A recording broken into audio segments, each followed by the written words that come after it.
Unsa nay mag-remove og background sa ato ang 2x2 ID using Canva app.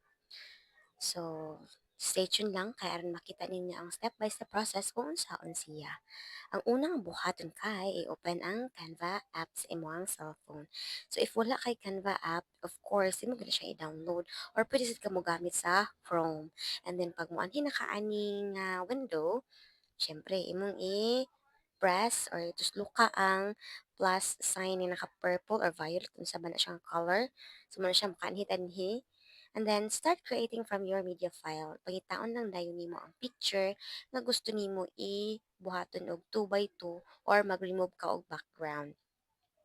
So, mo ni siya, mo ni akong gipili dahil no, kay murag gwapa-gwapa ta dili nga mga side. Oh.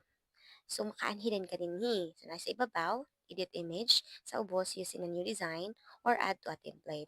So, akong gipili is, kay mag-remove man tag background, akong gipili is edit image. So, once nga makaadto na ka sa part nga mag-edit na ka, so, tuloy-tuloy na dayon na siya.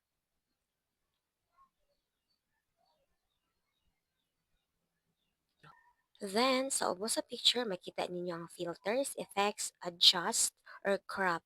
So, atong piliun is effects. Kay nadira ang pag-remove sa background o pag-edit sa imuhang image. Napod tayo magic eraser o magic edit. So, sunod na pala siya nga tutorial, no? Karon mag-remove sa tao background. So, luckily, atong signal karon is kusog-kusog. So, muna dali na kayo siya na remove ang background. And then, nakay tulo ka choice, save to Canva, use in a design or download. Pero ako use an design ako siya para ang iyahang background is puti siya. Kay puti man ang ato ang background kung mag 2 by 2 edit ta. So karon ato na ni siyang i-save.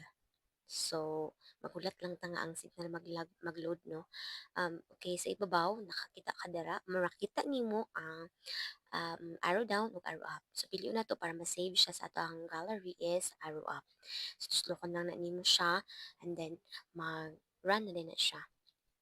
Diretso na na siya. But then naka-choices daghan, it's either i-save nimo siya sa JPEG, PDF, PNG, or depende gid sa imo daghan kay na siya mga choices dira. So tan-awon lang nato kung unsa nga mga choices ang ihatag niya sa imo no or iyahang mga recommended nga mga option para sa imo ha. Okay, so you have the MP4, so di mo siya MP4, so JPEG ta. Then, i-download na nimo. Gusto ko na nimong download button and then mag-run na siya. Ito i-fast forward kamay. Kay aron dali ra ta mahuman. Kay hinay ng signal.